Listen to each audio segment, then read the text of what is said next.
made money by beating up rats, making 50 cents for killing 10 of them. Eventually the rats got pissed off, and on this day they all came at him. His foot slipped and it fell directly into a pickle jar. Unluckily, this pickle factory was suddenly seized, but no one realized that he fell in. A full 100 years have passed since then. Two children accidentally came to this abandoned factory, accidentally opened the lid of the pickle jar, so that the man who had been pickled for 100 years woke up. The scientists explained to the journalists why he survived. While the man is in a panic, after hearing that his wife has been dead for 80 years, he finally has a mind explosion. The next day, the scientists tell him the good news, that they have found out that there is another relative of the current one alive, named Ben, who is his great-grandson. This descendant is exactly the same age as him. As soon as they met, they hugged each other with excitement. Outside that door, skyscrapers and machines roared, all unheard of. He almost punched the cap. At his request, Ben took him to his wife's grave. What a windswept place 100 years ago. By now, it was a run-down dump. A pile of filth from a billboard falls and hits the headstone, making Green's heart die hard. He asked Ben to join him in praying for the family.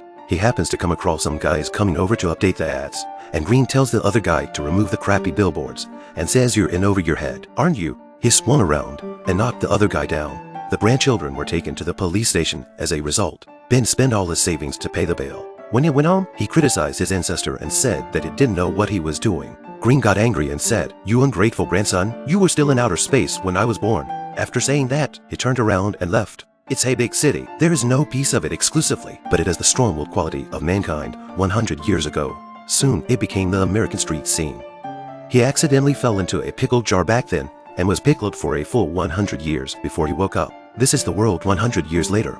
No support. Things have changed. In order to support himself, he decided to make pickles. Being penniless, he couldn't afford to buy the ingredients, so he ran to the garbage can to pick them up, and he really found cucumbers and salt. He assembled a cart with all kinds of discarded parts, washed the cucumbers and put them into used glass bottles, lined them up neatly one by one, and waited for the rain and bird droppings to fill them up. Behind all the deliciousness was the gift of nature. Times change, but everyone's need for deliciousness doesn't. The rainwater pickled cucumbers were so popular with the general public that media from all walks of life came to cover the story. Green was so proud of himself that he laughed at his great-grandson in the camera for being a sand sculptor. Seeing his ancestor so dejected, Ben was on fire in his heart. Last time, because of his ancestor's beating, he was imprisoned in the police station and spoiled a big business. "You still have the face to scold me."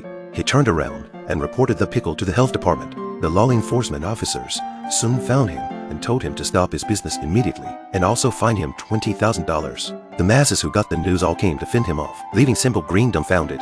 At this time, two old customers came over and gave him the idea to get some college interns to help him. Not only does he not have to pay for the work, but he can also make bad kimchi that meets hygiene standards. As a result, this approach is really effective. Product hygiene immediately upgraded bottles of kimchi again to the market. With everyone's help, this time the sales exceeded the previous 100 times. Green made so much money that he finally bought the billboard next to his wife's grave and cut it down on the spot to defend the family honor. Investors also come to him ready to throw in $1 billion to help him build a pickle empire. Seeing his ancestor's great success, Ben's heart is even more unbalanced. The ancestor puts aside his prejudices and invites him to join him in his endeavors. He fools ancestor to go to a social networking site and make a statement that business is better with more fans. Green listened to him and asked his female assistant to help him post some of his views from 100 years ago online. The result was a quick protest, and even the female assistant couldn't resist and mutiny on the spot. Unexpectedly, after a few days, these 100-year-old views caused everyone to think again and felt that Green's thinking was really sharp.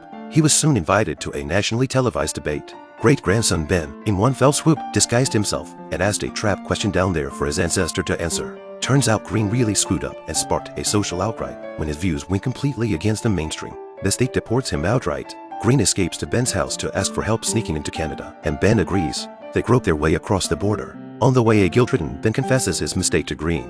As soon as Green hears this, he gives him a beatdown. The border police happen to be passing by, and Green changes into Ben's clothes and shaves his beard, then goes back to New York under the guise of his real grandson. Ben is arrested and has everything taken from him, so he can't prove himself. He was then exiled to his home in Europe as Green, penniless and with no language skills. He didn't know how he was going to survive. With no one to turn to, Ben prayed in the church, regretting his behavior of defying his ancestors and smearing his family. He didn't expect to see Green coming to him, and the two of them broke the ice. After all, blood is thicker than water. The two decide to work together to promote the kimchi business.